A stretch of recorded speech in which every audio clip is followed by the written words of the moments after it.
What's the difference between attacking an individual and saying that she should be silenced and attacking an entire group of people?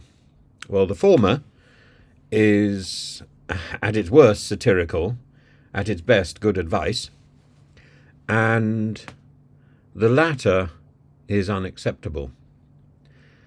And Suella Braverman's attack on trans people today, on a day when she should really have been in Parliament swearing an oath of allegiance to the King, instead she's swanning around, spitting bile in America,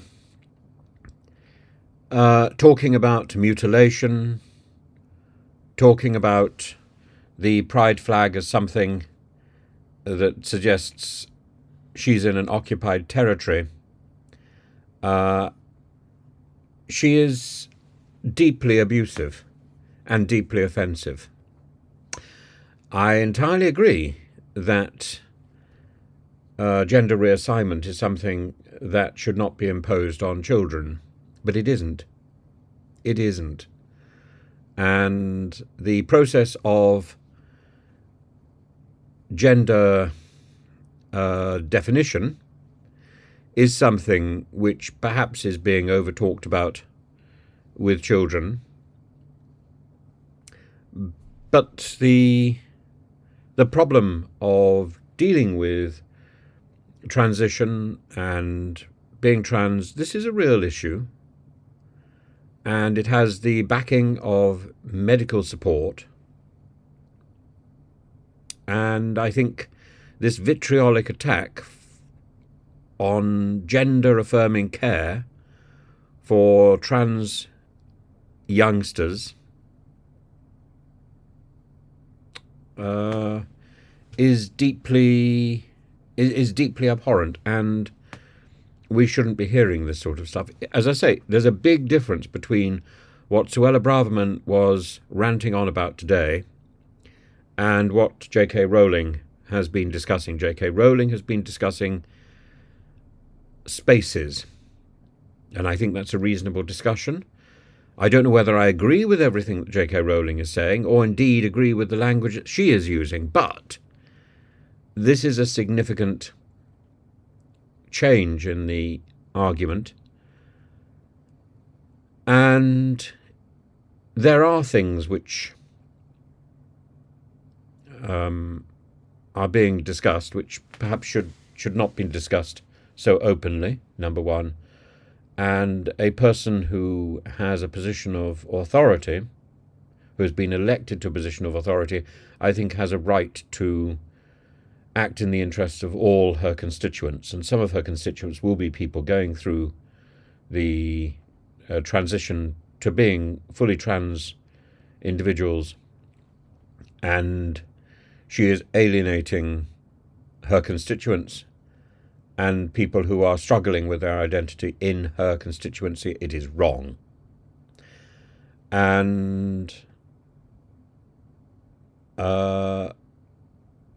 she says, I'm too physically repulsed to go into what it is, but it is something that the true grown-ups in any civilized society should never have allowed to happen to their or anyone else's children. Well, that's quite a statement, isn't it? And it's interpreted as saying that she is denying, that she wants to deny care to people. We have to accept the reality of any decision and then follow through with caring for people. But to talk about a flag being monstrous, to talk about people being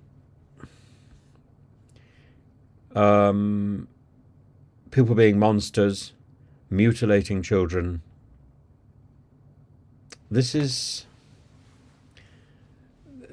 not the stuff we should be hearing from any politician. And she needs to take some time out and shut up. And it's not about limiting freedom of speech here. It's about limiting the harm that this pernicious individual that this pernicious politician is doing.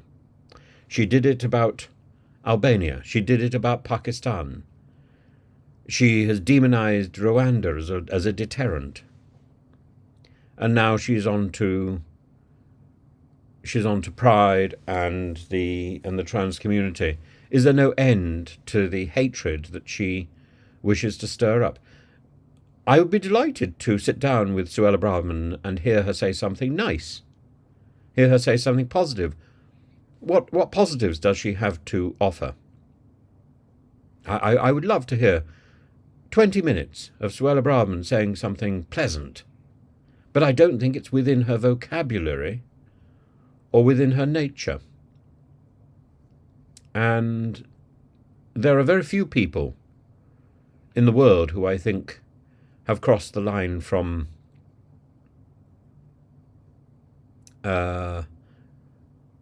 being difficult to being evil. But this speech,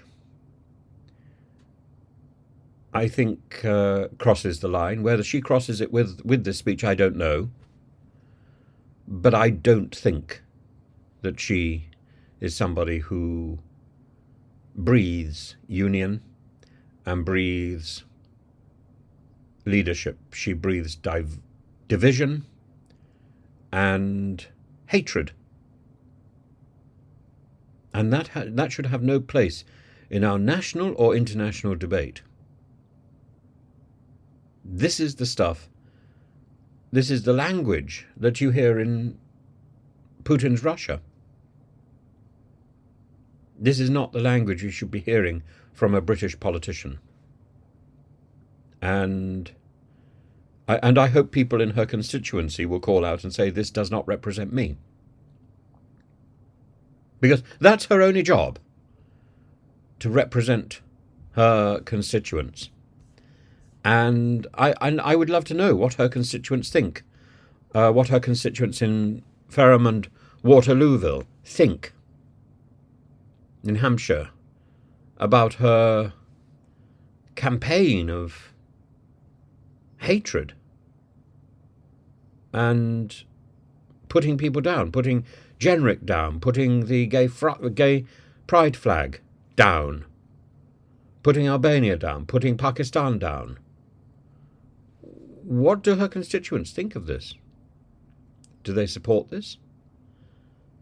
I would, as I say, I would love to know. But in the meantime, I think she should go and sit on the naughty step and reflect on what she's been saying.